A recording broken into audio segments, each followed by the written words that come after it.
Hello everyone, welcome back to our YouTube channel. हम लोग RBSC assistant professor 2021 का paper 2 discuss कर रहे थे एबीएसटी का, और अभी तक हम लोगों ने काफ़ी क्वेश्चन डिस्कस कर लिए हैं, तो उसी को आगे कंटिन्यू करते हैं। Let's start the video.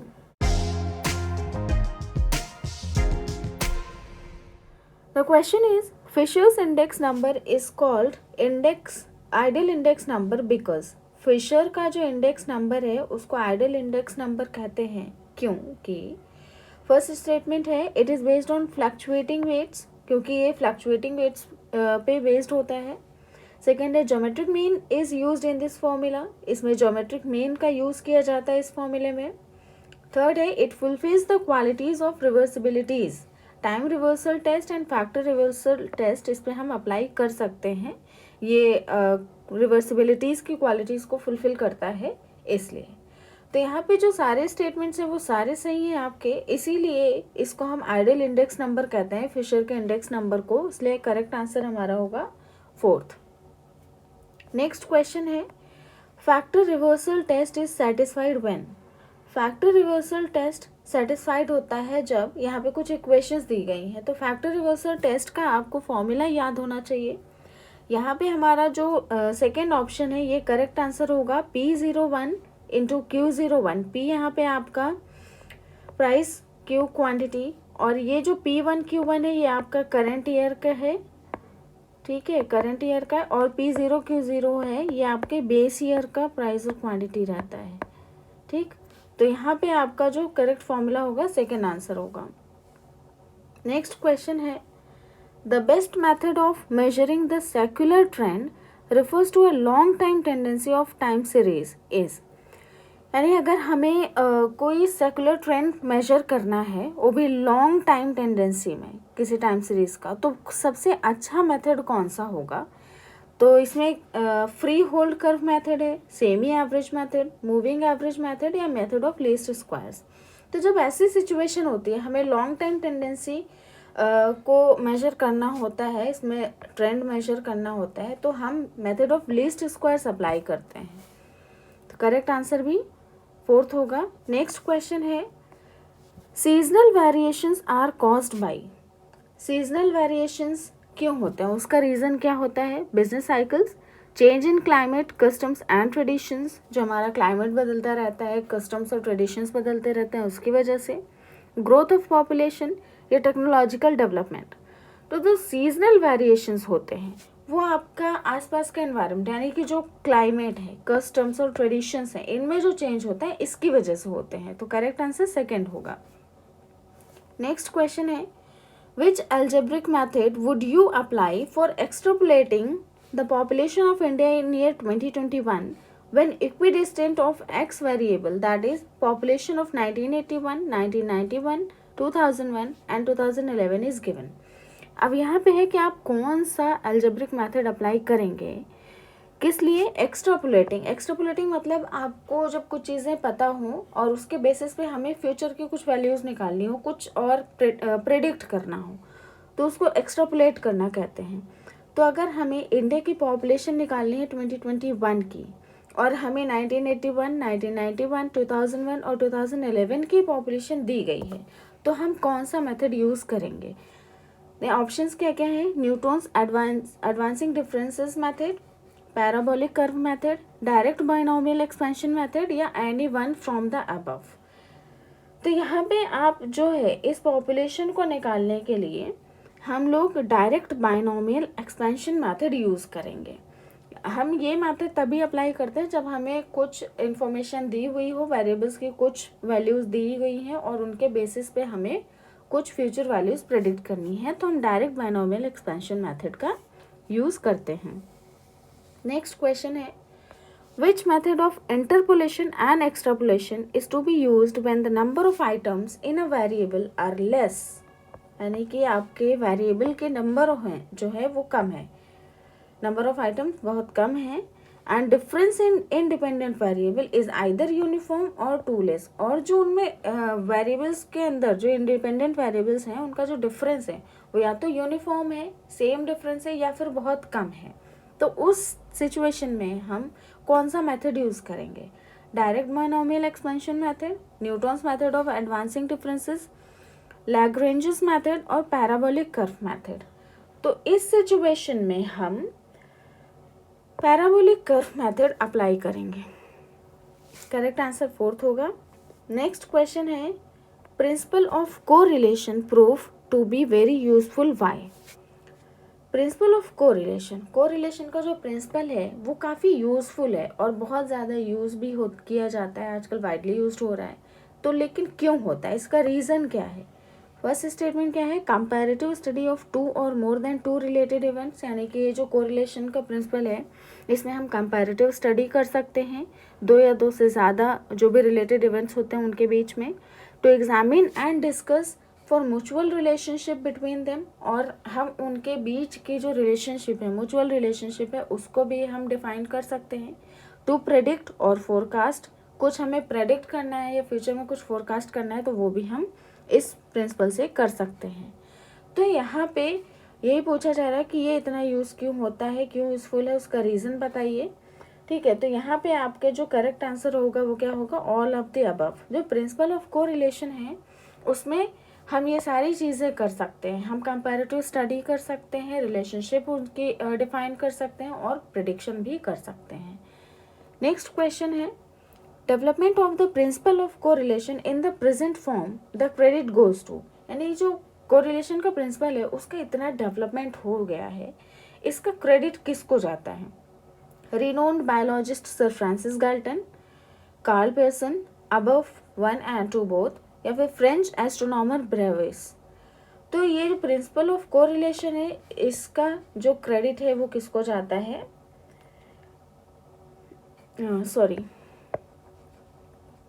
इसका क्रेडिट जाता है आपको, ये जो सर फ्रांसिस गाल्टन है इन्होंने रिग्रेशन का भी कॉन्सेप्ट दिया था, और कार्ल पियर्सन, इन दोनों की वजह से जो प्रिंसिपल ऑफ कोरिलेशन है इतना डेवलप कर पाया है। नेक्स्ट क्वेश्चन है, कोरिलेशन बिटवीन 2 और more related variables can be studied under correlation analysis, यानी 2 या 2 से ज़्यादा जो रिलेटेड वेरिएबल्स हैं उनके बीच में हम कोरिलेशन स्टडी कर रहे हैं, तो वो क्यों करते हैं? Find out the quantity and type of correction between 2 related variables, यानी हमें उनके बीच की जो क्वांटिटी है और टाइप ऑफ करेक्शन है जो चाहिए उसके लिए, उसको फाइंड आउट करने के लिए। The effect of correlation is to reduce the range of uncertainty of the predictions, या जो कोरिलेशन का इफेक्ट होगा वो क्या होगा कि जो अनसर्टेनिटी होती है प्रेडिक्शन की उसके रेंज को हम कम कर रहे हैं। Predictions based on correlation analysis are quite believable and certain, या फिर कोरिलेशन के बेस पे जो हम प्रेडिक्शन करते हैं वो बिलीवेबल और सर्टेन होते हैं, या फिर ऑल ऑफ द अबव। तो करेक्ट आंसर यहाँ पे ऑल ऑफ द अबव होगा। ये सारी चीज़ें आपकी सही है, कोरिलेशन एनालिसिस में हम ये सब चीज़ें फाइंड आउट करते हैं। नेक्स्ट क्वेश्चन है, who propounded the theory of regression in statistics. Regression theory को किसने प्रोपाउंड किया था? ये तो आपका फैक्चुअल क्वेश्चन है, सर फ्रांसिस गाल्टन, इन्होंने ही रिग्रेशन का कॉन्सेप्ट दिया था, प्रोपाउंड किया था। करेक्ट आंसर आपका 2nd होगा। नेक्स्ट क्वेश्चन है, regression lines are used to know, regression lines का यूज किया जाता है ये जानने के लिए the best estimate, degree and direction of correlation, above 1 and 2 both, या फिर नन ऑफ द अबव। तो हम जो रिग्रेशन लाइंस का यूज़ करते हैं वो किस लिए करते हैं? एस्टिमेट्स करने के लिए, और जो डिग्री और डायरेक्शन है उनके कोरिलेशन के बीच में, वेरिएबल्स के बीच में जो कोरिलेशन है वो किस डायरेक्शन में है, पॉजिटिव है, नेगेटिव है, या फिर कितना है कोरिलेशन, कितनी डिग्री तक है, ये दोनों चीज़ें हम जानने के लिए करते हैं। तो इसलिए करेक्ट आंसर हमारा 3rd होगा। नेक्स्ट क्वेश्चन है, in multiple regression following matter are studied. Multiple regression में ये सारे मैटर स्टडी किए जाते हैं, कौन कौन से हैं? फर्स्ट है आपका multiple linear regression is studied to estimate the best value of dependent variable on definite value of 2 और मोर इंडिपेंडेंट वेरिएबल। जो हमारे डिपेंडेंट वेरिएबल है उसकी बेस्ट वैल्यू हम करते हैं, एस्टिमेट करते हैं ऑन द बेसिस ऑफ जो इंडिपेंडेंट वेरिएबल की वैल्यूज़ दी गई हैं उनके बेसिस पे। सेकेंड है detailed shape of simple linear regression is called multiple linear regression, यानी जो सिंपल लीनियर रिग्रेशन होता है उसी का अगर हम डिटेल करते हैं, उसका डिटेल शेप जो है उसी को मल्टीपल लीनियर रिग्रेशन कहते हैं, या फिर ये दोनों, या तो कोई भी नहीं, नन ऑफ द अबव। तो करेक्ट आंसर होगा आपका थर्ड, दोनों ही होगा। ठीक है, हम इसमें बेस्ट वैल्यू भी करते हैं और जो सिंपल लीनियर रिग्रेशन होता है उसी के डिटेल शेप को मल्टीपल लीनियर रिग्रेशन भी कहते हैं। नेक्स्ट क्वेश्चन है, a detailed study about the size, composition and growth of human population for any country may be by following method। यानी अगर हमें किसी कंट्री के पॉपुलेशन का, उनके ह्यूमन पॉपुलेशन का साइज क्या है, पॉपुलेशन कंपोजिशन क्या है, कितने मेल्स हैं कितने फीमेल्स हैं और किस रेट से ग्रो कर रही है पॉपुलेशन, इसको स्टडी करना है तो कौन सा मेथड हम अप्लाई करेंगे? Population census, registration of vital statistics, ad hoc demographic surveys, या फिर ऑल ऑफ द अबव। तो इस चीज़ को स्टडी करने के लिए हम ये सारे ही मेथड्स को अप्लाई कर सकते हैं, इसलिए करेक्ट आंसर होगा all of the above. Next question है, vital statistics covers. Vital statistics में क्या क्या चीज़ें कवर होती हैं? फर्स्ट है आपका motion pictures of change in population during a particular period of time. यानी कि अगर किसी पर्टिकुलर पीरियड ऑफ टाइम पे जो पॉपुलेशन का चेंज हो रहा है उसकी पिक्चर को डिपिक्ट करना। It presents record of vital events, और जितने भी इम्पोर्टेंट इवेंट्स हो रहे हैं उनका रिकॉर्ड ये प्रेजेंट करता है। Fertility, deaths and reproductions are analysed, और जो किसी कंट्री में फर्टिलिटी है, कितने लोगों की डेथ हो रही है, क्या रिप्रोडक्शन है, उसको भी एनालाइज किया जाता है, या फिर ऑल ऑफ द अबव। तो वाइटल स्टैटिस्टिक्स में ये सारी ही चीज़ें आपकी कवर हो जाती हैं, तो करेक्ट आंसर होगा fourth, all of the above. Next question है, notations used for positive and negative attributes are. Positive और नेगेटिव एट्रीब्यूट्स को यूज़ करने के लिए, मतलब उनको रिप्रेजेंट करने के लिए कौन कौन से नोटेशन यूज़ किए जाते हैं? ABC है, ABC, अल्फ़ा बीटा गामा, या फिर ऑल ऑफ द अबव। तो पॉजिटिव या नेगेटिव एट्रीब्यूट्स हों उनको हम अल्फ़ा बीटा गामा ABC इस किसी भी तरीके से हम नोटेशन दे सकते हैं, तो इसलिए करेक्ट आंसर होगा हमारा ऑल ऑफ द अबव।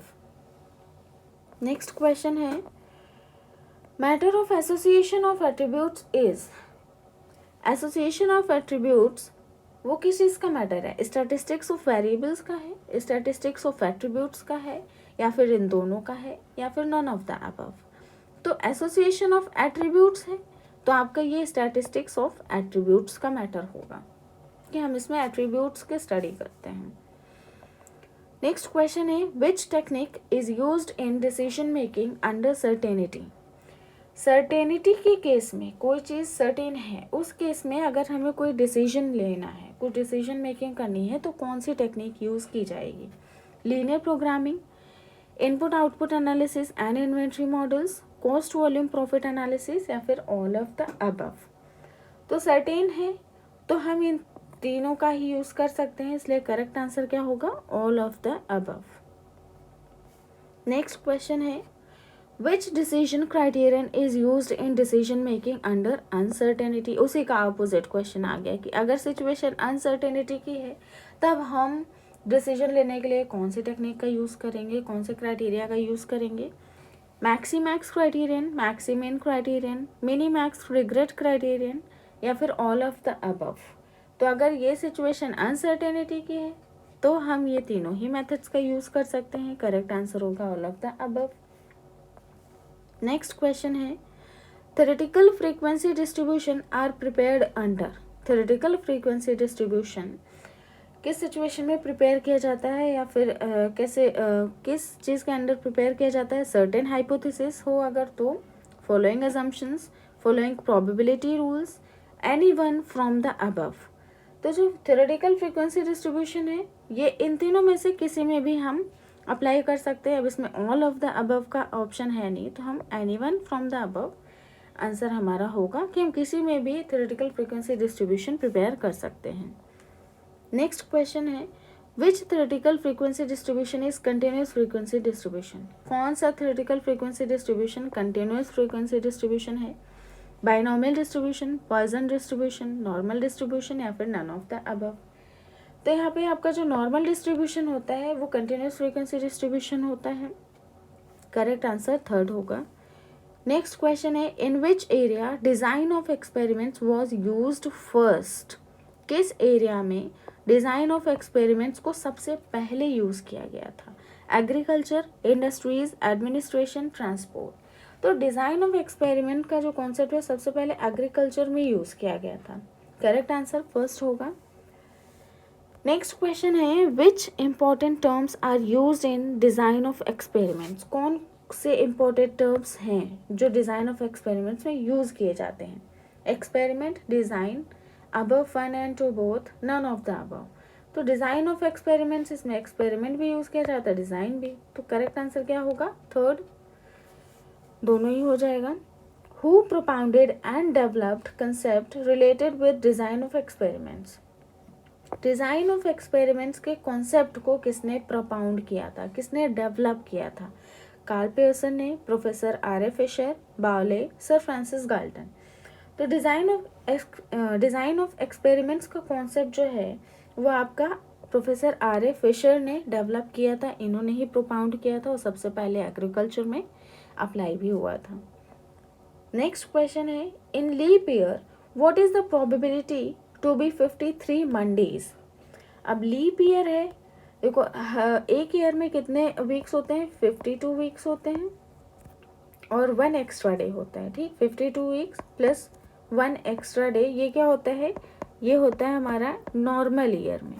ठीक, और अगर लीप ईयर की बात कर जा रही है तो 52 वीक्स प्लस 2 एक्स्ट्रा डेज होते हैं, ये होता है लीप ईयर में। तो एक्स्ट्रा डेज क्या हो गए? 2, और एक वीक में कितने दिन होते हैं? 7 होते हैं। तो आपकी प्रोबेबिलिटी क्या हो गई मंडे होने की? 2/7। करेक्ट आंसर होगा सेकेंड। नेक्स्ट क्वेश्चन है, what decisions are to be taken in statistical quality control. Statistical quality control में कौन से डिसीजंस लिए जाते हैं? Specification of articles to be produced, हमें कौन से आर्टिकल्स प्रोड्यूस करने हैं, क्या प्रोडक्ट बनाना है, वो कैसा होना चाहिए, उसको स्पेसिफाई किया जाता है।